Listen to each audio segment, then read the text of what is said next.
आता आपण next head आपण ॲक्च्युली हेड्स ऑफ इन्कम आपण चालू करतोय आता नेक्स्ट.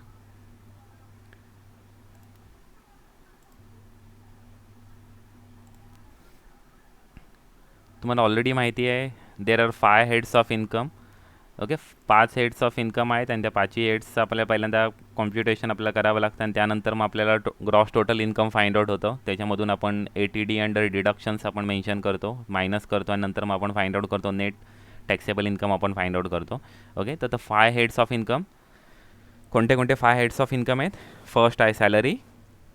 ओके, नेक्स्ट आहे income from house property. Next आहे profit and gain from business or profession. Next आहे कॅपिटल गेन. नेक्स्ट आहे income from other sources. Okay, आता इथे सेक्शनसुद्धा मेन्शन केलेत की कुठले कुठले सेक्शन्स आहेत त्याच्यामध्ये. सॅलरीसाठी 3 सेक्शन्स आहेत बघा, section 15, section 16 and section 17. Okay, charging section आहे सेक्शन 15. ओके, नेक्स्ट आहे डिडक्शन्स आहे under section 16 and other provisions आहेत अंडर सेक्शन 17. हे 3च सेक्शन्स ॲप्लिकेबल आहेत अंडर सॅलरी हेडसाठी. ओके, नेक्स्ट आहे हाऊस प्रॉपर्टीसाठी 22 to 27पर्यंत आहे. 28पासून 44पर्यंत आहेत प्रॉफिट और PGBPसाठी, profit and gain from business and प्रोफेशनसाठी. कॅपिटल गेनसाठी 44पासून 55पर्यंत अवेलेबल आहेत सेक्शन्स आहेत. नेक्स्ट आहे इन्कम फ्रॉम अदर सोर्ससाठी 56पासून आहे इन्कम फ्रॉम अदर सोर्ससाठी 56 to 58पर्यंत आहेत. ओके, अशा पद्धतीने सेक्शन्स आहेत. सेक्शन्स ॲक्च्युली हे कधी तुम्ही चार्ट कधी लक्षात ठेवलं ना तर तुम्हाला जेव्हा फिल इन द ब्लँक्स किंवा मॅथ द पेअर्समध्ये जेव्हा सेक्शन्स विचारले जातात ना तर तेव्हा तुम्हाला ते थोडंसं लक्षात ठेवायला जास्त इझी जाईल की कुठले सेक्शन्स कुठल्या हेड्सशी रिलेटेड आहेत. ओके, सॅलरीसाठी फक्त 3 सेक्शन आहेत 15, 16, 17. तर सॅलरी रिलेटेड कधी कुठला क्वेश्चन असेल आणि तिथे कधी 15, 16, 17पेक्षा जास्त वेगळा कुठला कधी सेक्शन कधी मेन्शन केला असेल तर तुम्ही रिकग्नाईज करू शकता की त्याचा आन्सर हे नाही आहे म्हणून. ओके, त्यामुळे कुठला आन्सर आहे ते रिकग्नाईज करण्यासाठी हा सिम्पल एक ओव्हरव्ह्यू आहे, एक सिम्पल कुठले कुठले सेक्शन्स आहेत कुठल्या हेड अंडर रिलेटेड आहेत ते इथे मेन्शन केलेले आहेत. तर हा चार्ट थोडा बेसिक चार्ट थोडा लक्षात ठेवणं गरजेचं आहे. म्हणजे सॉरी,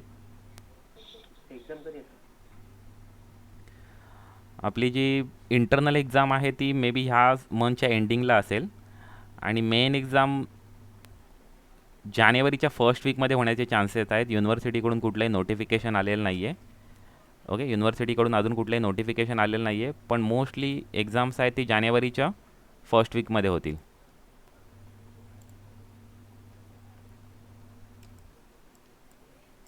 ओके, तर हा चार्ट आहे तो इम्पॉर्टंट चार्ट आहे, चार्ट लक्षात ठेवा.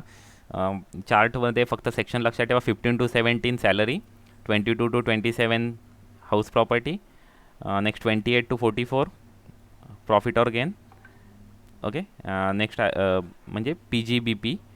नेक्स्ट आहे capital gain 45 to 55, 56 to 58 income from other source. एवढं जरी तुम्ही लक्षात ठेवलं ना तुम्हाला ज्या ऑब्जेक्टिव्ह क्वेश्चन्स आहेत ना ते सॉल्व करायला तुम्हाला इझी जाईल. किंवा कारण की फिल इन द ब्लँक्स किंवा मॅथ द पेअर्समध्ये तुम्हाला मॅक्झिमम वेळेस ना सेक्शन्स विचारले जातात, तर तुम्हाला सेक्शन्स हे लक्षात ठेवणं थोडंसं इझी जाईल. आता आपण स्टार्ट करतोय फर्स्ट आपण इन्कम फ्रॉम सॅलरी. बघा, इन्कम फ्रॉम सॅलरीमध्ये आपण 3 सेक्शन्स आपण बघितले. फर्स्ट आहे chargeability section, section 15. Okay, next आहे सेक्शन 16, त्याच्यामध्ये डिडक्शन्स मेन्शन केलेले आहेत. नेक्स्ट आहे सेक्शन 17, त्याच्यामध्ये सॅलरीचे मिनिंग मेन्शन केलेले आहेत. त्याच्यामध्ये salary, perquisites and profit in lieu of salary. Okay, हे ॲक्च्युली डिस्कस केले किंवा अदर प्रोव्हिजन्ससुद्धा आहेत अंडर सेक्शन 17मध्ये. ओके, आता मेन बेस काय आहे ॲक्च्युली सॅलरीचा, तर there must be employee relationship.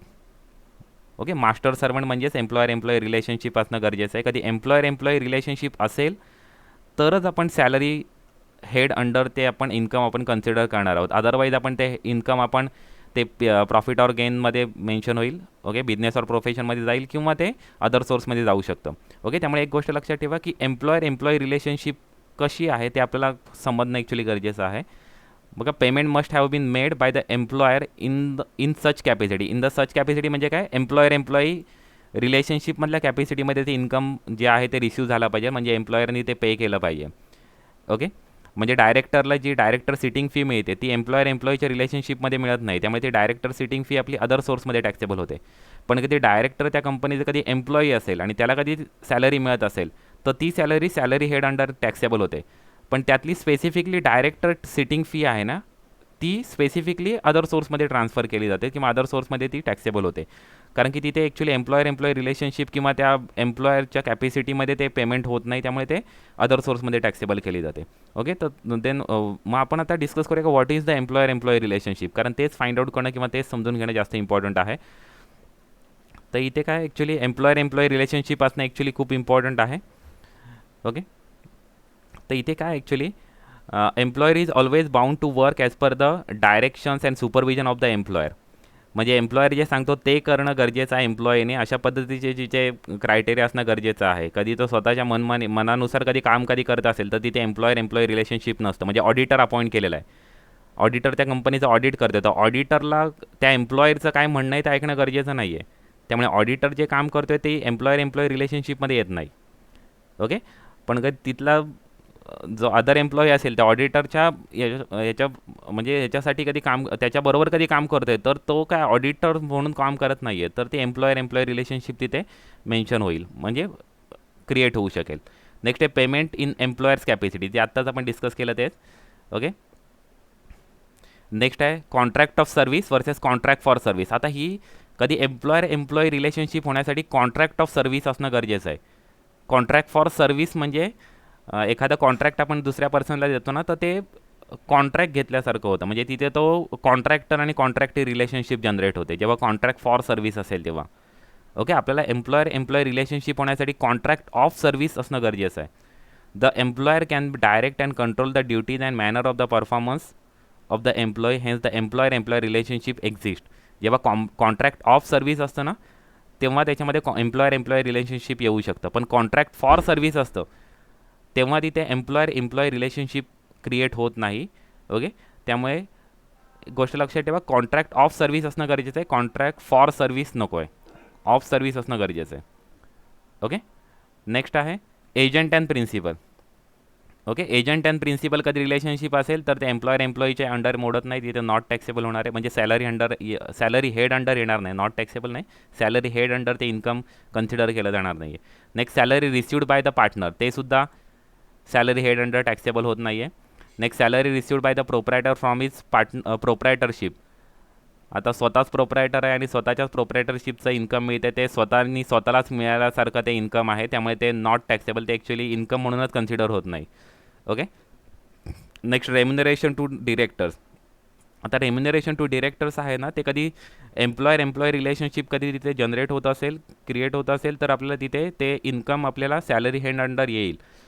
Okay, पण कधी जनरेट होत नसेल किंवा तिथे कधी तशा पद्धतीचं कधी कॉन्ट्रॅक्ट नसेल, ओके, कॉन्ट्रॅक्ट ऑफ सर्व्हिस नसेल, तर ते अदर सोर्समध्ये ते इन्क्लूड केलं जाईल. ओके, हे बघा, director sitting fee is taxable under the head of income from other sources. Okay, director sitting fee आहे ते इन्कम फ्रॉम अदर सोर्सेसमध्ये टॅक्सेबल केली जाते. ओके, नेक्स्ट आहे pension received by the widow किंवा लिगल एअर. म्हणजे जेव्हा डेथ झाल्यानंतर, म्हणजे पर्सन जोपर्यंत अलाइव्ह आहे तोपर्यंत त्याला जी पेन्शन मिळते ती सॅलरी हेड अंडर टॅक्सेबल होईल, कारण तिथे एम्प्लॉयर रिलेशनशिप होतं म्हणून त्याला पेन्शन मिळते. पण तो कधी पर्सनची डेथ झाली आणि ती जी सॅलरी आहे ती कधी फॅमिलीला मिळते किंवा विडोला मिळते, लिगल इयर्सला मिळते, तर तिथे ती सॅलरी टॅक्सेबल होणार नाही आहे under the head of salary, because त्या विडो आणि त्या एम्प्लॉयरचं कुठलं एम्प्लॉयर रिलेशनशिप नाही आहे. ओके, त्यामुळे ती नॉट टॅक्सेबल होईल under the head of salary. Okay, ती ॲक्च्युली ते एक्झाम्प्टच होते. ॲक्च्युली जेव्हा डेथ नंतर जी पेन्शन मिळते ती सुद्धा ॲक्च्युली एक्झाम्प्टच होते. ओके, काही ठिकाणी ती एक्झाम्प्ट होते. However such amount shall be taxable under the head of income from other source. Okay, तर ती इन्कम फ्रॉम अदर सोर्समध्ये ॲक्च्युली ती टॅक्सेबल होऊ शकेल. Okay, remuneration received by the जज इज टॅक्सेबल. आता ही एक गोष्ट एक स्पेसिफिकली मेन्शन केलेली आहे की जे रेम्युनरेशन मिळतं ते ॲक्च्युली सॅलरी अंडर आपल्याला टॅक्सेबल म्हणून कन्सिडर करावं लागतं, जरी तिथे कुठला एम्प्लॉयर नसला तरीसुद्धा. ओके, तर आता फायनल कन्क्लुजन काय आहे, the payment received for the service render from the person other than the employer is not taxable under the head of salary but may be taxed under the head of PGBP or income from other sources. PGBP, profit and gain of business on profession. PG okay, BP. Okay, profit or gain of business or profession. Okay, PGBP. Okay. आता next ही आपण जे आता concept बघितल्या त्या employer रिलेशनशिपसाठी कुठल्या कुठल्या गोष्टी कन्सिडर करणं गरजेचं किंवा कुठल्या कुठल्या गोष्टी आपल्याला व्हेरीफाय करणं गरजेचं ते आपण बघितलं. आता आपण बघणार आहोत की अंडर सेक्शन 15मध्ये चार्जेबिलिटी सेक्शनमध्ये कुठल्या प्रकारचे कधी गोष्ट असेल तर ती सॅलरी हेड अंडर चार्जेबल होते ते आपण बघणार आहोत. तर इथे 3 प्रकारच्या गोष्टी आहेत. एक फर्स्ट आहे ॲडव्हान्स सॅलरी. ॲडव्हान्स सॅलरी असेल तरीसुद्धा ती सॅलरी हेड अंडर टॅक्सेबल होणार आहे. आउटस्टँडिंग सॅलरी असेल तरीसुद्धा ती टॅक्सेबल होणार आहे. आणि ॲरियर्स ऑफ सॅलरी असेल तरीसुद्धा ती टॅक्सेबल होणार आहे. ओके. आपण अजून एक गोष्ट आपण डिस्कस केली होती, तुम्हाला आठवत असेल तर बघा. ॲक्रूड आणि ड्यू या दोघांमध्ये डिफरन्स आहे. सॅलरी ड्यू आणि सॅलरी ॲक्रूड या दोघांमध्ये डिफरन्स आहे. मी एक एक्झाम्पलसुद्धा तुम्हाला सांगितलेलं होतं. तुम्ही कधी आता कुठे जॉब कधी करत असाल तर तुम्हाला सॅलरी कधी मिळते? मंथच्या एंडिंगला, पूर्ण महिना काम केल्यानंतर तुम्हाला सॅलरी मिळते. म्हणजे ती सॅलरी मिळते तुमचा कधी जो तुमचा एम्प्लॉयर असेल तो कधी तुमच्या मंथ एंडिंगला कधी सॅलरी देत असेल, म्हणजे 31ला किंवा 30th डेटला कधी तुम्हाला कधी सॅलरी कधी प्रोव्हाइड करत असेल, कधी देत असेल तुम्हाला. ओके. तर ती तुम्हाला मंथला एंडिंगला सॅलरी मिळते. पण ती सॅलरी ॲक्रू असते whole the year, whole the month. Accrue whole month असते. म्हणजे तुम्ही पहिल्या दिवशी काम केलं, म्हणजे तुम्हाला पहिल्या दिवशीची सॅलरी त्याच दिवशी मिळायला तुम्ही ॲक्रू होता. म्हणजे तुम्हाला ती मिळणं तुमचं ॲक्च्युली ते ॲक्रू होता तुम्ही तिथे मिळणं. पण ती तुम्हाला ड्यू नाही आहे. ड्यू कधी होणार आहे? तर तुम्हाला मंथ एंडिंगला 30 तारखेला किंवा 31 तारखेला ते ड्यू होणार आहे. त्या दोघांमधला डिफरन्स लक्षात घ्या. ड्यू म्हणजे काय? की ज्या दिवशी तुम्हाला ती रिसिवेबल होती ती म्हणजे ड्यू डेट. ओके. ज्या दिवशी तुम्हाला रिसिवेबल होती ती ड्यू डेट. आणि ॲक्रू कधी? तुम्हाला पहिल्या दिवसापासून ती ॲक्रू आहे. पहिल्या दिवशी तुम्हाला 1 दिवसाची सॅलरी ॲक्रू आहे.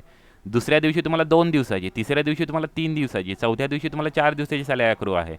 29व्या दिवशी तुम्हाला 29 डेजची तुम्हाला सॅलरी ॲक्रू आहे. पण ड्यू कधी आहे? 30व्या दिवशी. ओके. तर ह्या दोघांमधला डिफरन्स लक्षात घ्या, ड्यू आणि ॲक्रू. कारण ह्याच्यावरती तुमच्या कुठल्या महिन्याची सॅलरी कुठे टॅक्सेबल होणार आहे, कुठल्या असेसमेंट इयरमध्ये किंवा कुठल्या प्रिव्हियस इयरमध्ये टॅक्सेबल होणार आहे ते सुद्धा डिपेंड करतं. ओके. आता इथे बघा, salary chargeable to tax either on due basis or receipt basis whichever is earlier. Okay. Due बेसिसवरती पण टॅक्सेबल. इथे वर्ड यूज केलं, ड्यू वर्ड यूज केलेला आहे, ॲक्रू वर्ड यूज केलेलं नाही आहे. ओके. ड्यू बेसिस किंवा रिसीट बेसिस टॅक्सेबल आहे. त्यामुळे काय होतं, समजा कधी तुम्हाला सॅलरी कधी मंथ एंडिंगला कधी मिळत असेल तर तुमच्या प्रिव्हियस इयर आहे तो तुमचा चालू होणार आहे 1 एप्रिल टू 31 मार्च असेल तुमचा प्रिव्हियस इयर.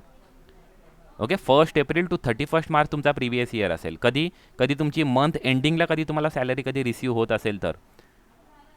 पण तुमची सॅलरी आहे ती नेक्स्ट मंथमध्ये कधी तुम्हाला ड्यू होत असेल, म्हणजे तुमच्या सर्व्हिस जे तुमच्या सॅलरीचं जे ॲग्रीमेंट झालेलं असेल, त्या सॅलरी एम्प्लॉईचं जे ॲग्रीमेंट झालेलं असेल त्या ॲग्रीमेंटमध्ये कधी मेन्शन केलं असेल की तुम्हाला जी सॅलरी आहे ती नेक्स्ट मंथमध्ये ड्यू असेल. म्हणजे तुम्ही एप्रिलमध्ये तुम्ही काम केलं तर तुमची सॅलरी ड्यू आहे समजा 5 मेला ड्यू आहे आणि तुम्हाला रिसीव्ह होते 7 मेला. ओके. 7th मेला तुम्हाला ती सॅलरी रिसीव्ड होते, पण ती ड्यू मेन्शन केली आहे 5 मेला, म्हणजे नेक्स्ट मंथमध्ये ड्यू मेन्शन केलेली आहे. तर त्या सिच्युएशनमध्ये तुमच्या प्रिव्हियस इयरची जी सॅलरी आहे ती कुठल्या महिन्याची कॅल्क्युलेट होईल? तर मार्च टू फेब्रुवारीपर्यंतची सॅलरी टॅक्सेबल असेल. March two February. का मार्च टू फेब्रुवारी? कारण की तुमची जी मार्चची जी सॅलरी आहे ती तुम्हाला कधी रिसीव्ह होते? ड्यू कधी आहे ती? एप्रिलमध्ये. मार्चची सॅलरी ड्यू कधी? एप्रिलमध्ये. ओके. त्यामुळे मार्चची सॅलरी आहे ती तुमची करंट इयरला टॅक्सेबल होणार. म्हणजे ती तुमची सॅलरी आहे ती तुमची जी फेब्रुवारीची सॅलरी आहे ती तुम्हाला कधी रिसीव्ह होणार आहे? मार्चमध्ये रिसीव्ह होणार आहे. आणि मग त्यामुळे मार्चपर्यंतचे जे लास्ट इयरचं जे प्रिव्हियस इयर आहे ते कधीपासून चालू होणार आहे तुमचं? मार्चची जी सॅलरी रिसीव्ह होणार आहे ती तुम्हाला एप्रिलमध्ये रिसीव्ह होणार आहे. ओके. त्यामुळे ती सॅलरी नेक्स्ट इयरमध्ये टॅक्सेबल होणार आहे. रिसीव्ह नाही, ॲक्च्युली ड्यू होणार आहे एप्रिलमध्ये. त्यामुळे ती नेक्स्ट इयरमध्ये टॅक्सेबल होईल, ती करंट इयरमध्ये टॅक्सेबल होणार नाही आहे. ओके. त्यामुळे कधी सॅलरी कधी नेक्स्ट मंथमध्ये कधी ड्यू होत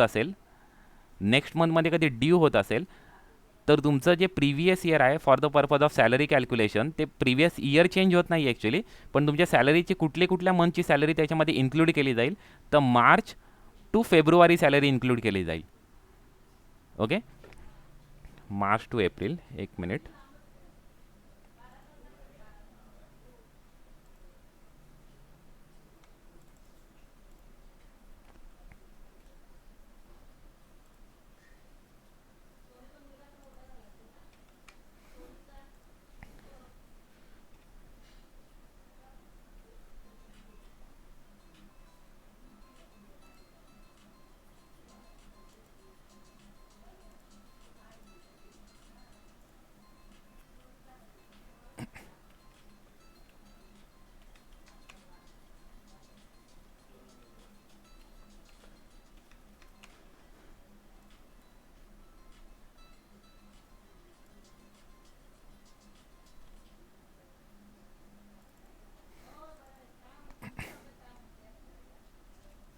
बघा आता मार्च 20 ते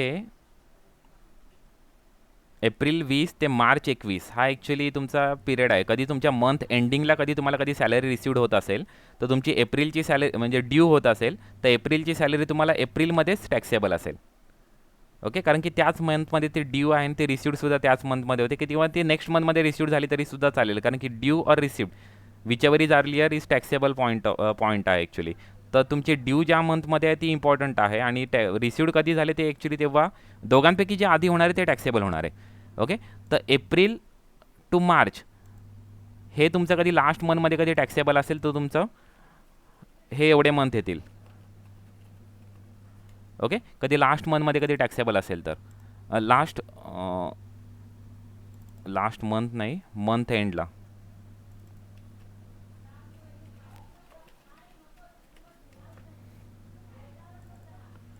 आणि कधी नेक्स्ट मंथमध्ये कधी टॅक्सेबल ड्यू होत असेल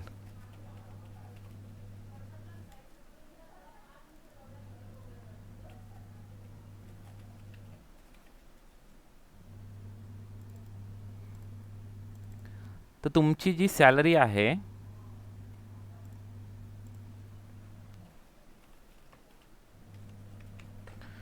तर तुमची जी मार्च 2020ची सॅलरी आहे ते ड्यू कधी होणार आहे? एप्रिलमध्ये ड्यू होईल.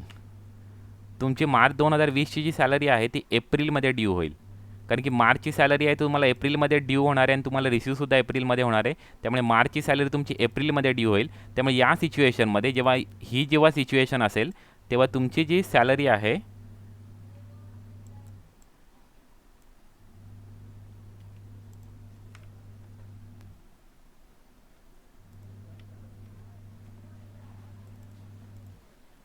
ती एवढ्या मंथची तुमची टॅक्सेबल होईल. एवढ्या मंथची तुमची टॅक्सेबल होईल. का? कारण की ही जी मार्चची सॅलरी आहे ती तुम्हाला कधी रिसीव्ह होणार आहे? एप्रिलमध्ये रिसिव्ड होणार आहे आणि April month actually next previous इयरमध्ये जातो आहे. त्यामुळे ही एक गोष्ट लक्षात ठेवा, जेव्हा तुमची नेक्स्ट मंथमध्ये सॅलरी जेव्हा ड्यू असेल तेव्हा तुमचं इयर असणार आहे मार्च टू फेब्रुवारी. 12 मंथ्स येणार आहेत ते, म्हणजे सॅलरी त्या मंथची काउंट होईल. आणि जेव्हा मंथ एंडिंगला जेव्हा तुमचं कॅल्क्युलेशन असणार आहे तेव्हा एप्रिल टू मार्च तुमची सॅलरी कॅल्क्युलेट होईल. ओके, तर ही एक गोष्ट लक्षात ठेवा फक्त मेन.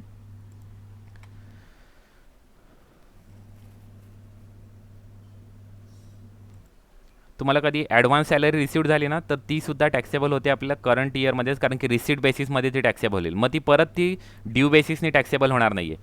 म्हणजे मार्चची सॅलरी एप्रिल आणि मेची सॅलरी कधी तुम्हाला मार्चमध्ये रिसिव्ड झाली ॲडव्हान्स सॅलरी म्हणून तर ती रिसिट बेसिसने टॅक्सेबल होईल. मग नेक्स्ट इयरला ती एप्रिल आणि मेची सॅलरी टॅक्सेबल होणार नाही, कारण ती रिसिट बेसिसमध्ये ऑलरेडी टॅक्सेबल झालेली आहे. डबल टॅक्सेशन होणार नाही आहे.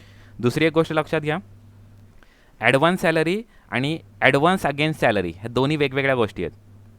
ॲडव्हान्स सॅलरी म्हणजे तुम्ही सॅलरी ॲडव्हान्स घेतलेली आहे नेक्स्ट मंथची तर ती ॲडव्हान्स सॅलरी, आणि ॲडव्हान्स अगेन्स्ट सॅलरी म्हणजे लोन आहे, ती कॅपिटल रिसीट आहे तर ती टॅक्सेबल होत नाही आहे.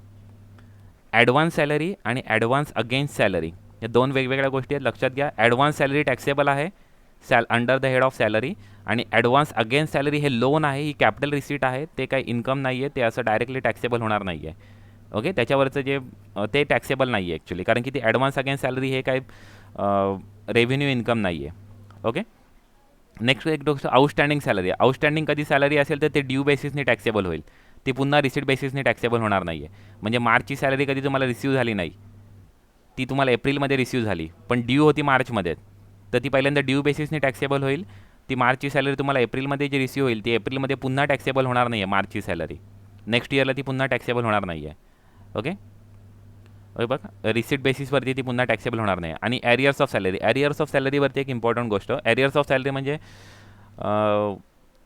कंपनीने कधी रिट्रॉस्पेक्टिव्ह इफेक्टनी अर्लियर सॅलरी कधी पे केली, म्हणजे समजा तुमचे इन्क्रीमेंट होती लास्ट इयरची इन्क्रीमेंट, समजा कधी 1000 रुपीज तुमची इन्क्रीमेंट होती पण ती इन्क्रीमेंट कंपनीने केलीच नाही, 2-3 वर्ष ती इन्क्रीमेंट केलीच नाही, आणि 2-3 वर्षानंतर मग एकदाच इन्क्रीमेंट केली लास्ट 4 इयरची इन्क्रीमेंट. ओके, तर लास्ट 4 इयरची जी इन्क्रीमेंट केली ना तर ती जी इन्क्रीमेंट आपल्याला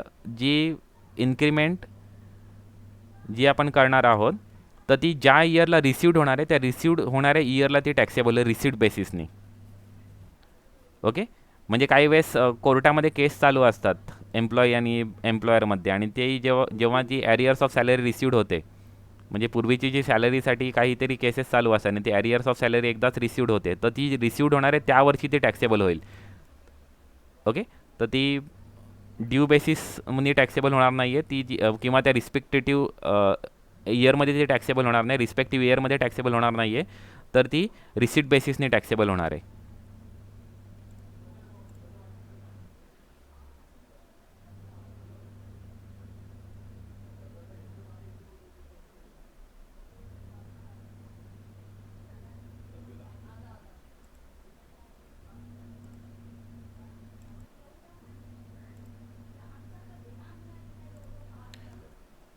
ओके, नेक्स्ट पॉईंट बघा. ही सॅलरीची डेफिनेशन आहे. सॅलरीमध्ये कोणत्या कोणत्या पॉईंट्स येतात ते इथे इन्क्लूड केलेलं आहे. ओके, जास्त त्याच्यावरती actually discussion wages. Okay, 7 section 7(1) under ते टॅक्सेबल होईल. ओके, सेक्शन 17 सबसेक्शन 1 अंडर ते टॅक्सेबल होतील. नेक्स्ट अलाउन्सेस म्हणजे काय काय ते इथे मेन्शन केले. Allowances is generally define as a fix quantity of money or other substances given regularly in addition to the salary for the purpose of meeting some particular requirement connected with the service rendered by the employee. Okay, तर त्या allowances जे आहेत, conveyance allowance, professional development allowance, uniform allowance, children hostel allowance, हे जे allowances आहेत ते received होतात त्या अलाउन्सेसमध्ये मेन्शन केलेले आहेत. आणि अलाउन्सेस 2 टाईप्सचे आहेत मेजर. ओके, तर जे ॲक्च्युअल पेमेंट बेसिसवरती डिपेंड करतात ते allowances, deduction from which depends upon the actual expenditure. म्हणजे तुम्ही जेवढे एक्सपेंडिचर पे करणार आहात, म्हणजे समजा कधी तुम्हाला कन्व्हेन्स अलाउन्स मिळाले, कधी 10,000 रुपीज मिळाले आणि तुम्ही कन्व्हेन्ससाठी एक्सपेन्सेस कधी केले 5,000 रुपीज, तर तुम्हाला कन्व्हेन्स अलाउन्स 10,000 लेस एक्सपेन्सेस 5,000 टॅक्सेबल होईल 5,000. ओके, आणि कधी म्हणजे ॲक्च्युअल पेमेंट बेसिसवरती किंवा ॲक्च्युअल एक्सपेंडिचरवरती डिपेंड करतं किती तुम्हाला एक्झम्पशन मिळणार आहे, किती अमाऊंट तुमची डिडक्ट होणार आहे त्या एक्सपेन्सेस त्या इन्कममधून. म्हणजे अलाउन्स मिळाले त्याच्यामधून किती डिडक्ट होणार आहे किंवा किती आपण एक्झाम करणार, तर ती डिपेंड करते ॲक्च्युअल एक्सपेंडिचरवरती. आणि हे जे खालती जे मेन्शन केले जे एक्सपेंडिचर आहेत which do not depends on the actual expenditure. Okay, ते ॲक्च्युअल एक्सपेंडिचर किती आहे त्यावरती डिपेंड नाही, ते फुल्ली एक्झम्प्ट होणार आहेत. म्हणजे चिल्ड्रन एज्युकेशन अलाउन्स आहे ना, ॲक्च्युली फुल्ली एक्झम्प्ट नाही ॲक्च्युली, तर त्याच्यावरती जे अमाऊंट आपल्याला मायनस करायला मिळणार त्याची ॲक्च्युली वेगवेगळ्या कंडिशन्स. आता चिल्ड्रन एज्युकेशन्स अलाउन्सवरती तुम्हाला 300 पर चिल्ड्रन तुम्हाला अलाउड आहे डिडक्शनसाठी, एक्झम्पशनसाठी, मायनस करण्यासाठी. ओके, चिल्ड्रन हॉस्टेल्स अलाउन्स आहे त्याच्यासाठी तुम्हाला चिल्ड्रन हॉस्टेल अलाउन्ससाठी 300 आहे आणि चिल्ड्रन एज्युकेशन अलाउन्ससाठी 1,000 रुपीज आहे. सॉरी, एज्युकेशन अलाउन्ससाठी 100 रुपीज आहे.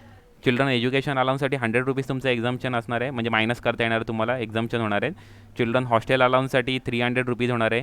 बाकी सर्वांसाठी वेगवेगळे ॲक्च्युली अमाऊंट आहे. ट्रक ड्रायव्हर अलाउन्स वेगळा आहे, ट्रान्सपोर्ट अलाउन्स वेगळा आहे. ट्रान्सपोर्ट अलाउन्ससाठी 800 आणि 1,600 आहे. ट्रायबल एरिया अलाउन्स वेगळा आहे, तो 7,200च्या आसपास आहे. स्पेशल कॉम्पेन्सेटरी अलाउन्स आहे, बॉर्डर एरिया अलाउन्स आहे. तर परत वेगवेगळी अमाऊंट आहे, तर ती वेगवेगळे अमाऊंट तिथे डिडक्शन म्हणून अवेलेबल होणार किंवा मायनस करायला तुम्हाला अलाउड होणार आहे, लेस करायला तुम्हाला अलाउड होणार आहे.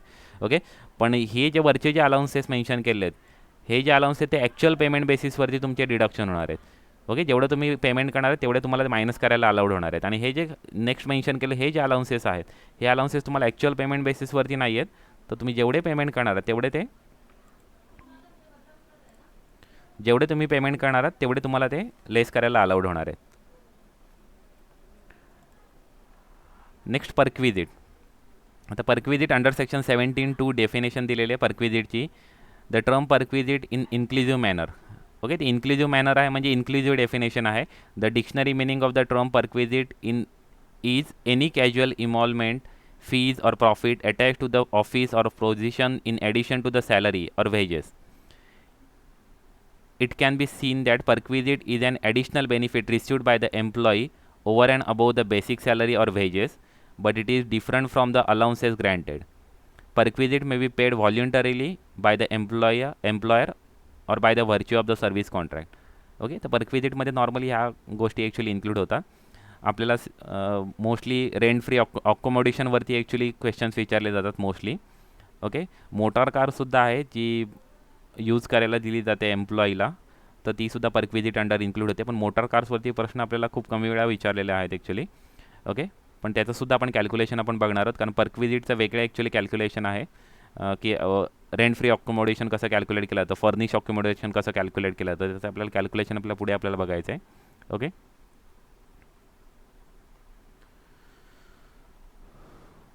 आता परक्विजिटचं इथे कॅल्क्युलेशन आपण इथे फाइंड आउट करतो की अनफर्निश अकोमोडेशन म्हणजे तुम्हाला राहायला घर दिलेलं आहे. ओके, राहायला घर दिलेलं आहे आणि अनफर्निश म्हणजे तिथे कुठलेही फर्निचर प्रोव्हाइड केलेलं नाही आहे आणि ते फर्निचर जे हाऊस आहे ते अकोमोडेशन आहे ते ओन बाय एम्प्लॉयरचं स्वतःचं आहे, ते म्हणजे स्वतःचं ओनर आहे त्याचा, not being central or state government employ. तर त्या सिच्युएशनमध्ये किती परक्विजिट आहे ते तुम्हाला एक्झाम्प्ट होणार आहे ते आपल्याला इथे कॅल्क्युलेशन आपल्याला प्रोव्हाइड केलेलं आहे. ओके, ॲक्च्युली नेक्स्ट आहे unfurnished accommodation lease or rented. इथे ओन बाय एम्प्लॉयर आहे, इथे लीज ऑर रेंटेड आहे, म्हणजे एम्प्लॉयरनी लीजवरती घेतलेलं आहे. कधी ओनर असेल तेवढं ॲक्च्युली एक्झाम्प्ट आहे, त्याच्यामुळे ओनर असेल तर किती एक्झाम्प्ट आहे, तर 15% ऑफ सॅलरी. कधी तुम्ही 25 lakhs अँड अबोव कधी सिटी असेल त्याच्यामध्ये राहत असाल तर. नंतर आहे 7.5% ऑफ 10% ऑफ सॅलरी कधी तुम्ही 10 lakh and above to 25 lakhs पॉप्युलेशनवाल्या सिटीमध्ये राहत असाल तर, आणि 7.5% ऑफ सॅलरी कधी तुम्ही बिलो 10 lakhवाल्या सिटीमध्ये राहत असाल तर तुमचं हे जे लेस करायला अलाउड होते अमाऊंट. ओके, म्हणजे तेवढी अमाऊंट तुम्हाला डिडक्शन म्हणून अलाउड होते.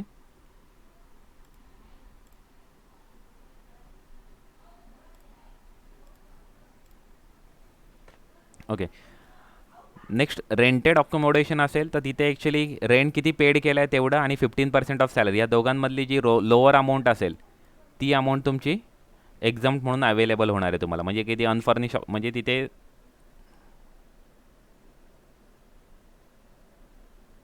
तुम्हाला ते कॅल्क्युलेशन करायचं की किती तुमचं ॲक्च्युली एक्झाम्प्ट नाही, ॲक्च्युली इथे तुमची अमाऊंट तेवढी टॅक्सेबल होणार आहे, तेवढी अमाऊंट तुमची परक्विजिटची तेवढी अमाऊंट असणार आहे. Okay, deem value of perquisite. आपल्याला परक्विजिट कारण की घर आपल्याला वापरायला दिलेलं आहे, घर राहायला दिलेलं आहे, तर त्याची व्हॅल्यू आपण कशी कॅल्क्युलेट करणार, तर इथे ती प्रोव्हाइड केलेली आहे. तर कधी स्वतः कधी एम्प्लॉयर कधी ओनर असेल तर 15% ऑफ सॅलरी, 10% ऑफ सॅलरी और 7.5% ऑफ सॅलरी. ओके, कधी त्यांनी रेंटेड बेसिसवरती कधी घेतलेली असेल तर ॲक्च्युअल रेंट पे और 15% of salary which ever is lower. Okay, minus rent paid by the employee, म्हणजे एम्प्लॉईकडून कधी कुठली अमाऊंट कधी घेतली असेल ॲडिशनली कधी एम्प्लॉयरनी त्या बदल्यामध्ये, तर ती अमाऊंट मायनस करायला अलाउड होईल. ओके, नेक्स्ट आहे furnish accommodation own by the employer. हे फर्निश अकोमोडेशन आहे, हे दोन्ही होते ते अनफर्निश होते. अनफर्निश म्हणजे तिथे कुठलेही ॲक्च्युली फर्निचर प्रोव्हाइड केलेलं नव्हतं. ओके, आता फर्निश अकोमोडेशन असेल तर जे फर्निचर आहे त्याचे 10% कॉस्ट फक्त आपल्याला ॲड करायचे, तेवढंच फक्त करायचं आहे. एवढंच फक्त ॲडिशन आहे की हे जे आपण फाइंड आउट केलेलं आहे त्याच्यामध्ये जे पॉईंट 1मध्ये जे फाइंड आउट केलेलं आहे, ओके, त्याच्यामध्ये फक्त 10% कॉस्ट आहे ते आपल्याला ॲड करायचे. ओके, नेक्स्ट आहे फर्निश अकोमोडेशन लीज आणि रेंटेड असेल तर सेम पॉईंट 2मध्ये लीज आणि रेंटेडची आपण अमाऊंट अकोमोडेशन आपण फाइंड आउट केलेली आहे. त्याच्या फर्निचरची अमाऊंट आपल्याला काय करायचं, ॲक्च्युअल हायर चार्जेस जेवढे असतील तेवढे आपल्याला ॲड करायचे, तेवढे फक्त, आणि लेस अमाऊंट रिसिव्ड फ्रॉम एम्प्लॉई, म्हणजे एम्प्लॉईनी जेवढी अमाऊंट एम्प्लॉयरला पेड केली तेवढी फक्त मायनस करायचे. नेक्स्ट आहे फर्निश अकोमोडेशन फॉर सेंट्रल और स्टेट गव्हर्नमेंट एम्प्लॉई. आता स्टेट और सेंट्रल गव्हर्नमेंट एम्प्लॉई असेल तर आपल्याला ती अमाऊंट ऑलरेडी प्रॉब्लेममध्ये प्रोव्हाइड केलेली असेल. ती किती आहे, deem value of perquisite is licence fee as determined by the government and increase by 10% of the cost of furniture or actual hire charges. म्हणजे कधी फर्निश अकोमोडेशन असेल तर ओके, फर्निश अकोमोडेशन असेल तर लायसन्स फी अमाऊंट आहे ती आपल्याला प्रॉब्लेममध्ये प्रोव्हाइड केलेली असेल, ती गव्हर्नमेंटने डिसाईड केलेली आहे. ती अमाऊंट आपल्याला काही इथे कॅल्क्युलेशन करायची नाही, ती ऑलरेडी प्रॉब्लेममध्ये प्रोव्हाइड केलेली असेल. आणि फर्निचरची व्हॅल्यूसाठी आपल्याला 10% ऑफ फर्निचर कॉस्ट आहे ते आपल्याला ॲड करायचे, किंवा हायर कधी केले असेल फर्निचर ते हायर चार्जेस असतील ते आपल्याला ॲड करायचे. आणि त्या बदल्यामध्ये कधी एम्प्लॉईनी कुठली अमाऊंट कधी एम्प्लॉयरला कधी पेड केली असेल तर ती मायनस होईल. ओके, नेक्स्ट अकोमोडेशनमध्ये एक पॉईंट आहे accommodation provided bye the employer in hotel. म्हणजे कधी एम्प्लॉई कधी हॉटेलमध्ये कधी राहायला कधी त्याला कधी प्रोव्हाइड कधी केलेलं असेल अकोमोडेशन हॉटेलमध्ये, तर ते त्याचं कॅल्क्युलेशन काय आहे तिथे प्रोव्हाइड केलेलं आहे, त्याची परक्विजिटची व्हॅल्यू आपल्याला किती असणार आहे. तर सेंट्रल अँड स्टेट गव्हर्नमेंटसाठी नाही आहे ती. ओके, कधी सेंट्रल अँड स्टेट गव्हर्नमेंटचं असेल तर हे कॅल्क्युलेशन नाही आहे. Okay, central and state government असेल तर ॲक्च्युली ते एक्झाम्प्ट आहे. Okay, deem value of perquisite provided to an employee on transfer from one place to another for the period of 15 days is nil. म्हणजे एका प्लेसवरून दुसऱ्या प्लेसमध्ये transfer होण्यासाठी, आणि ते अकोमोडेशन आहे कधी लेस दॅन 15 डेज असेल, 15 डेजपेक्षा कधी कमी असेल तर आपल्याला ते काय करायचे, नील पकडायची त्याची व्हॅल्यू परक्विजिटची. आणि कधी ते परक्विजिटची व्हॅल्यू कधी 15 दिवसापेक्षा कधी जास्त राहत असेल, वन प्लेसवरून आणि अनदर प्लेसमध्ये ट्रान्सफर कधी करतो आहे आणि 15 दिवसापेक्षा कधी जास्त राहत असेल, तर आपल्याला परक्विजिटची व्हॅल्यू आपल्याला किती कन्सिडर करायची, तर 24% of salary less amount recovered from the employee. Okay. आता सर्वात इम्पॉर्टंट गोष्ट म्हणजे इथे आपण प्रत्येक ठिकाणी 15% of salary, 10% of salary, 7.5% of salary, 24% of salary असं प्रत्येक ठिकाणी आपण म्हटलं, पण सॅलरीची इथे कन्सेप्ट काय, तर इथे सॅलरीची कन्सेप्ट खूप मोठी कन्सेप्ट आहे. सॅलरीची कन्सेप्ट, तर सॅलरीमध्ये काय काय इन्क्लूड होणार आहे, तर basic, DA if form part of the retirement benefit, next bonus, commission, कुठल्याही प्रकारचं कमिशन असून देत, turnover basis, profit basis, fix commission कुठलंही असून दे तरीसुद्धा ते इन्क्लूड होईल. फीज कुठली रिसिव्ड झाली असेल तर ती, all other taxable allowances, taxable allowances असतील ते फक्त इन्क्लूड होतील. Non taxable amount, non taxable allowances आपल्याला इथे इन्क्लूड करायचे नाही आहेत. Any other monetary payment by what ever name called. Okay. कुठले अदर मॉनिटरी पेमेंट आहे ते सुद्धा आपल्याला इन्क्लूड करायचं आहे, फक्त एक्सक्लुडिंग परक्विजिट. परक्विजिटची व्हॅल्यू आहे ती आपल्याला मायनस करायचे. लमसम पेमेंट असेल तर ते सुद्धा आपल्याला इथे मायनस करायचे. म्हणजे लमसम पेमेंट म्हणजे gratuity, leave encashment, voluntary retirement benefit, okay, commutation of pension, हे जे लमसम पेमेंट असेल ते आपल्याला त्याच्यामध्ये इन्क्लूड करायचं नाही आहे. ओके. तर सॅलरीची डेफिनेशन खूप मोठी आहे, सर्व गोष्टी इन्क्लूड होतील, फक्त जे रिटायरमेंट बेनिफिट आहे ते इन्क्लूड होणार नाही आहे, परक्विजिट इन्क्लूड होणार नाही आहे. ओके. बाकीच्या सर्व गोष्टी इथे इन्क्लूड होणार आहेत. ओके. हेच आपण चार्टमध्ये प्रोव्हाइड केलेली तीच इन्फॉर्मेशन. ओके. कधी गव्हर्नमेंट एम्प्लॉई असेल, अनफर्निश अकोमोडेशन असेल तर लायसन्स फी, तर लायसन्स फी आपल्याला कॅल्क्युलेशन करायचं नाही आहे, ते आपल्याला प्रॉब्लेममध्ये प्रोव्हाइड केली असणार आहे, ती आपल्याला डायरेक्ट मेन्शन करायचे. लेस अमाऊंट रिकॉर्ड फ्रॉम एम्प्लॉई, कधी एम्प्लॉईनी अमाऊंट कधी काही पे केली असेल गव्हर्नमेंट म्हणजे त्या एम्प्लॉयरला, तर ती मायनस करायची. ती रिमेनिंग अमाऊंट असेल ती परक्विजिटची व्हॅल्यू असेल. ओके. नेक्स्ट फर्निश अकोमोडेशन असेल तर licence fee as determine by government, म्हणजे हीच अमाऊंट, ही अमाऊंट जी कॅल्क्युलेट होते ती amount plus 10% cost of the furniture or the actual hire charges as case may be. म्हणजे कधी ओन बाय द एम्प्लॉयर असेल तर 10% कॉस्ट ऑफ द फर्निचर, आणि कधी हायर केले असेल ते फर्निचर तर हायर चार्जेस, त्या दोघांपैकी जे असेल ते ॲड होईल. ओके. आणि लेस काय होणार आहे, amount record by the employee, म्हणजे ही जी अमाऊंट इथे लेस केली ती सेम अमाऊंट इथे सुद्धा लेस होणार आहे. ओके. म्हणजे इथली अमाऊंट वेगळी असणार आहे कारण फर्निचरची अमाऊंट त्याच्यामध्ये ॲड होऊन असणार आहे, तेवढी अमाऊंट तो रिकवर करणार आहे एम्प्लॉईकडून. ओके. हे झालं सेंट्रल अँड स्टेट गव्हर्नमेंट एम्प्लॉईसाठी. ओके. म्हणजे सेंट्रल अँड स्टेट गव्हर्नमेंट एम्प्लॉईसाठी हे जे फर्निश अकोमोडेशन आणि अनफर्निश अकोमोडेशन टॅक्सेबल आहे. ओके. इथे एक्झाम्प्ट नाही आहे, तर ही इथे आपल्याला ही टॅक्सेबल अमाऊंट आपण इथे फाइंड आउट करतो डायरेक्ट. ओके. नेक्स्ट आता बघा, for non government employ, non government एम्प्लॉयसाठी ॲक्च्युली फर्निश अकोमोडेशन आणि अनफर्निश अकोमोडेशन, हे अनफर्निश आहे आणि हे फर्निश आहे. तर आता अनफर्निशचं काय कॅल्क्युलेशन, तर आपण जे डिस्कस केलं तेच ॲक्च्युली. कधी एम्प्लॉयरने ओन केलं असेल तर 15% of salary, in case of employees residing in the city where population is more than 25 lakhs. Okay. And 10% of salary if the employee is living where the population is less than 25 lakhs but more than 10 lakh. Okay. And 7.5% of salary if the population is less than 10 lakh. आणि प्रत्येक ठिकाणी बघा less rent recovered from the employee, less rent recovered from employee, हे प्रत्येक ठिकाणी mention केलेलं आहे. Okay. हे झालं अनफर्निश अकोमोडेशन.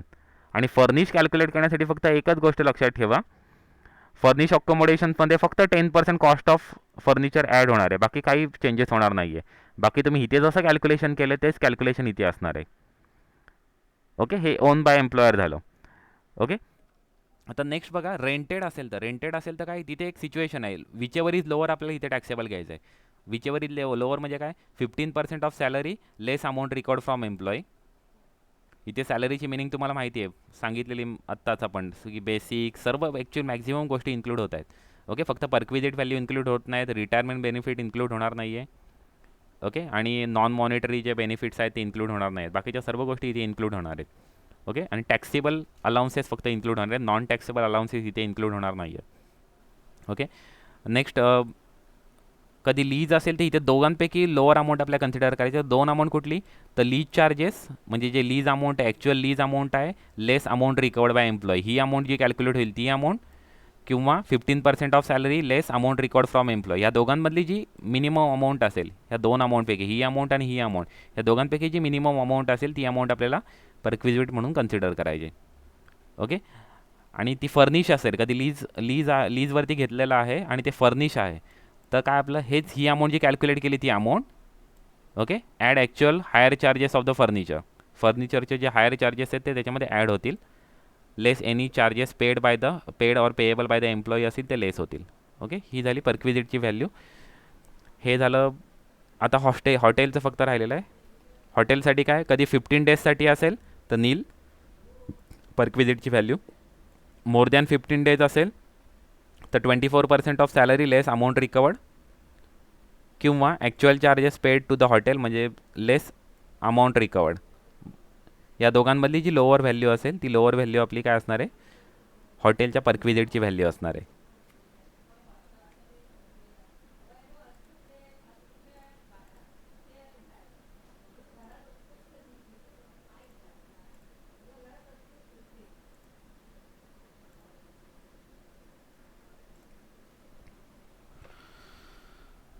ओके. हे मोटार कारबाबत ही पूर्ण डिटेल इन्फॉर्मेशन इथे प्रोव्हाइड केलेली आहे की मोटार कारची परक्विजिट व्हॅल्यू किती असेल ती.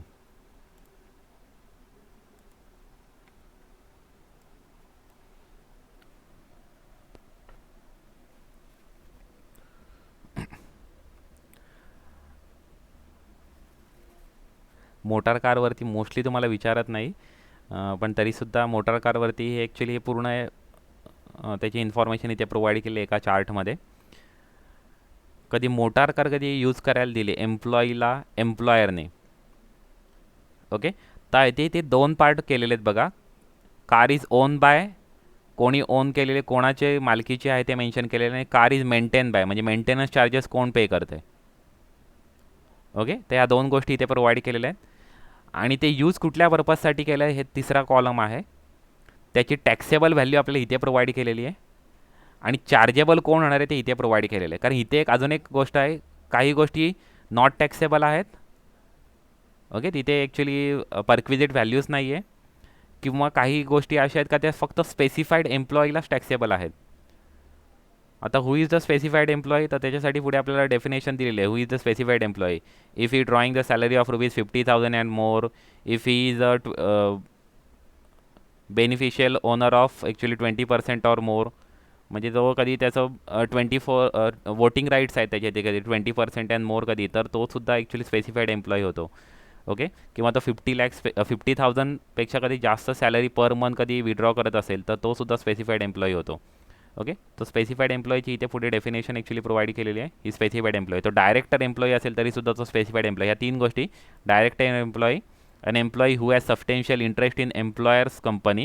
Substantial interest means employee who is beneficially hold 20% or more voting rights in the employer company.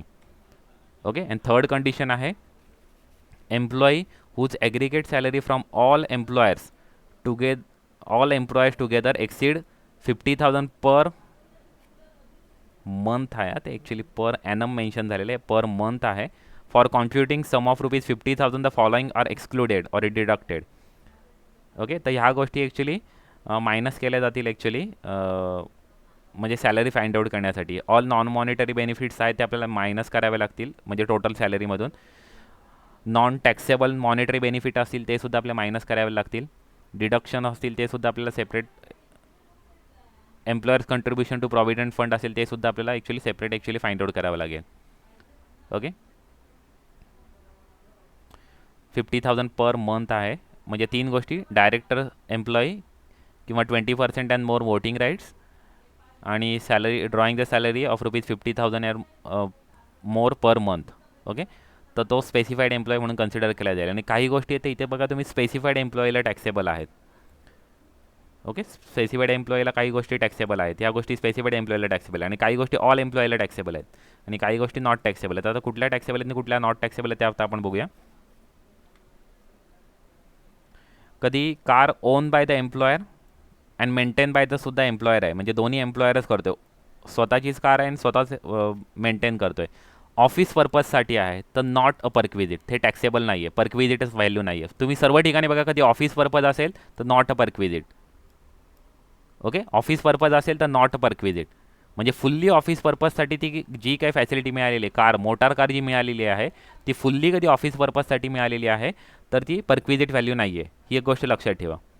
Okay, दुसरी गोष्ट म्हणजे कधी पर्सनल पर्पजसाठी सुद्धा यूज करते, म्हणजे पर्सनल पर्पजसाठी, फुल्ली पर्सनल पर्पजसाठी कधी यूज करत असेल तर मेंटेनन्स चार्जेस आणि depreciation at the rate of 10% per annum. Okay, ह्या दोघांची टोटल आपली टॅक्सेबल पर्क्विजिट असेल आणि ते फक्त स्पेसिफाईड एम्प्लॉईला टॅक्सेबल आहे. ओके, ही जी आहे कधी एम्प्लॉयर कधी ओन करतोय कार आणि maintain by also employee, then this perquisite will be taxable only to the specified employee. Okay, personal पर्पजसाठी यूज करत असेल तरी सुद्धा स्पेसिफाईड एम्प्लॉय, आणि बोथ पर्पजसाठी म्हणजे ऑफिस पर्पज आणि पर्सनल पर्पजसाठी दोन्ही पर्पजसाठी यूज करत असेल तरी सुद्धा ते स्पेसिफाईड एम्प्लॉईलाच टॅक्सेबल आहे. आता इथे व्हॅल्यू किती आहे, कधी पर्सनल पर्पजसाठी कधी यूज करत असेल तर व्हॅल्यू किती आहे, मेंटेनन्स चार्जेस आणि depreciation at the rate of 10%, म्हणजे कॉस्ट ऑफ मोटार कार आहे त्याच्या 10% आपल्या डेप्रिसिएशन आपल्याला फाइंड आउट करायचे आणि त्याचे मेंटेनन्स चार्जेस आपल्या प्रॉब्लेममध्ये प्रोव्हाइड केलेले असतील. ओके, त्या दोघांची टोटल करायची, तुमची ती पर्क्विजिटची व्हॅल्यू असेल. ओके, आणि समजा कधी बोथ पर्पजसाठी यूज करते म्हणजे ऑफिशियलसुद्धा आणि पर्सनल पर्पजसाठी, तर त्यावेळेस आपल्या डायरेक्ट त्यांनी अमाऊंट आपल्याला प्रोव्हाइड केलेली आहे 1800 रुपीज पर मंथ किंवा 2400 रुपीज पर मंथ. आता हे कसं डिपेंड करतं तुमच्या कारच्या कॅपॅसिटीवरती. कधी तुमची कारची कधी क्युबिक कॅपॅसिटी कधी 1.6पेक्षा कधी जास्त असेल तर 2400 रुपीज पर मंथ आपली टॅक्सेबल पर्क्विजिट असेल, आणि कधी क्युबिक कॅपॅसिटी कधी 1.6पेक्षा कधी कमी असेल तर तुम्हाला काय करायचं आहे, ते 1800 कन्सिडर करायचं आहे. हे बघा, 2400 per month in case of higher cubic capacity and 1000 for lower cubic capacity. आता क्युबिक कॅपॅसिटी काय मेन्शन केलं आहे, higher cubic capacity car means car whose cubic capacity of engine exceed 1.6 litres. Okay, म्हणजे आपली बघा गाडी असेल तर ती ॲक्च्युली मारुती 800 होती, ती 800 क्युबिक कॅपॅसिटीची होती, म्हणजे 0.8 क्युबिक कॅपॅसिटीची होती. ओके, वॅगनार घेतली तर 1 क्युबिक कॅपॅसिटीची आहे किंवा 1.2 क्युबिक कॅपॅसिटीची आहे, त्या दोन आहेत त्यामध्ये मॉडेल. ओके, इर्टिगा घेतली तर 1.5 क्युबिक कॅपॅसिटी, म्हणजे त्याची क्युबिक कॅपॅसिटी आहे, त्या क्युबिक कॅपॅसिटीवरती त्या कारची ॲक्च्युली त्याचे जे टॅक्सेबल व्हॅल्यू, टॅक्सेबल पर्क्विजिट व्हॅल्यू आपले कन्सिडर केलं जाईल. ओके, तर किती आहे 1800 अँड 2400. ओके, आणि हे मग अशी बोलत आहे मेंटेनन्स कॉस्ट आणि डेप्रिसिएशन. डेप्रिसिएशन किती सांगितलं, 10% of actual cost of car. Okay,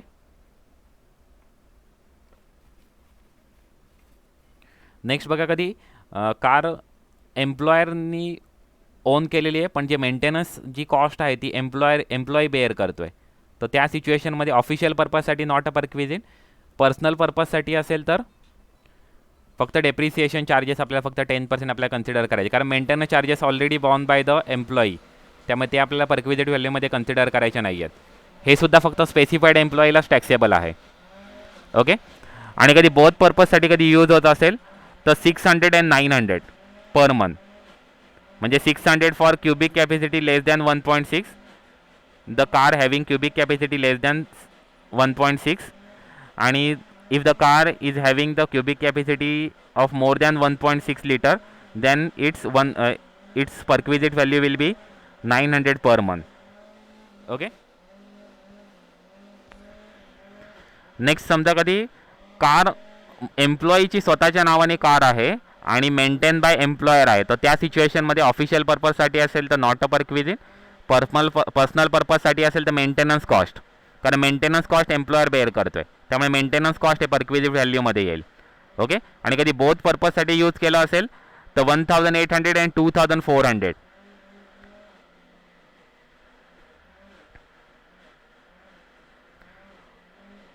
actual expenditure incurred bye the employee as reduce by, म्हणजे ॲक्च्युअल एक्सपेंडिचर इथे आपल्याला मेन्शन करायचे आहेत. कधी एम्प्लॉईची कार आहे, एम्प्लॉयर मेंटेनन्स त्याचं करतोय, तर त्या सिच्युएशनमध्ये आणि बोथ पर्पजसाठी कधी यूज करत असेल तर ॲक्च्युअल एक्सपेंडिचर आहेत ते आपल्याला जे आहेत ते मायनस करायला अलाउड होणार आहे 1800 किंवा 2400 as per the cubic capacity. If the cubic capacity is less than 1.6 litre then 1800, and if the cubic capacity is more than 1.6 liter, then it will be 2400 per month. आणि अजून एक गोष्ट, अजून एक आपल्याला लेस डिडक्शन करायला अलाउड होईल. कधी ड्रायव्हरसुद्धा कधी एम्प्लॉयरने कधी प्रोव्हाइड केलेला असेल तर 900 पर मंथ आपल्याला डिडक्ट करायला अलाउड होतील. ओके, पण ह्या सर्व गोष्टी अलाउड करण्यासाठी काही कंडिशन्स आहेत त्या सॅटिस्फाय करणं गरजेचं आहे. त्या कंडिशन्स म्हणजे कोणत्या, की ते सर्व ॲक्च्युली जे डॉक्युमेंट्स आहेत ते मेंटेन करणं गरजेचं आहे. की जर्नी, डेस्टिनेशन, मायलेज, ते सर्व गोष्टी इथे मेन्शन करणं गरजेचं आहे. आणि त्याच्यासाठी एक सर्टिफिकेटसुद्धा ॲक्च्युली एम्प्लॉयरकडून, certificate to the effect that the expenditure was incurred wholly or exclusively for the performance of the official duties. म्हणजे तुमचं ऑफिस पर्पजसाठी किती यूज झालेलं ते तिथे मेन्शन करणं गरजेचं आहे. म्हणजे त्याचं सर्टिफिकेट एम्प्लॉयरकडून घेणं गरजेचं आहे, तरच ती आपल्याला हे मायनस करायला अलाउड होईल. नाही तर ॲक्च्युअल एक्सपेंडिचर असेल तेवढे सर्व, म्हणजे एम्प्लॉयर जेवढे एक्सपेंडिचर करेल मेंटेनन्ससाठी तेवढे सर्व एक्सपेंडिचर इथे ॲक्च्युली टॅक्सेबल होतील. ओके, कधी बोथ पर्पजसाठी यूज करत असेल तर. बघा, पर्सनल पर्पजसाठी यूज करत असेल तर actual expenditure, maintenance expenditure employer जेवढे बेअर करणार तेवढे सर्व टॅक्सेबल होतील. ओके, पण कधी बोथ पर्पजसाठी यूज करत असेल तर ॲक्च्युअल मेंटेनन्स एक्सपेंडिचर मायनस करायला अलाउड होईल. 900 आणि 1600 मायनस करायला अलाउड होईल. पण कोणत्या बेसिसवरती, कधी ते हे कधी सर्व गोष्टी कधी, ओके हे इथे होते. ओके, मेंटेनन्स कॉस्ट हे मायनस करायला अलाउड होईल कोणत्या बेसिसवरती, कधी हे सर्व कधी मेंटेन कधी केलं तर, हा रेकॉर्ड कधी मेंटेन केला तरच मायनस करायला अलाउड होईल. अदरवाईज ते मायनस करायला अलाउड होणार नाही. जेवढी मेंटेनन्स कॉस्ट असेल ना तेवढी मेंटेनन्स कॉस्ट इथे टॅक्सेबल होईल पर्सनल पर्पजसाठी असेल तर. ओके, आणि हे जे आहे कधी एम्प्लॉईची स्वतःची कार आहे तर त्या सिच्युएशनमध्ये फक्त ऑल एम्प्लॉईला ती परक्विजिट आहे ते टॅक्सेबल आहे. ओके, कधी एम्प्लॉयर कधी ओन करत असेल ती car, employee is owning the car, at that time only specified employee will be taxable for this purpose. Okay, ते हे जे परक्विजिट आहे ते फक्त स्पेसिफाईड एम्प्लॉयला टॅक्सेबल होईल. कधी एम्प्लॉयर कधी कार, कधी स्वतःची कधी कार असेल एम्प्लॉयरची, तर कधी एम्प्लॉईची कार असेल आणि मेंटेन बाय कधी एम्प्लॉयर असेल तरच ते ऑल एम्प्लॉईला टॅक्सेबल आहे. ही एक गोष्ट लक्षात ठेवा, स्पेसिफाईड एम्प्लॉई आणि ऑल एम्प्लॉई. ओके, 1800, 2400, 600, 900. ओके, ही एक गोष्ट लक्षात ठेवा. आणि शॉफर म्हणजे कधी ड्रायव्हर कधी प्रोव्हाइड कधी केला असेल तर 900 पर मंथ हे ॲडिशन होतील. इथे सुद्धा ॲडिशन होतील 900 पर मंथ. कधी ड्रायव्हरसुद्धा कधी एम्प्लॉयरनी कधी प्रोव्हाइड केला असेल तर. ओके, तर ती एक गोष्ट लक्षात ठेवा. आपण नेक्स्ट जे पॉईंट आहे ते आपण ॲक्च्युअली नेक्स्ट लेक्चरला आपण बघूया.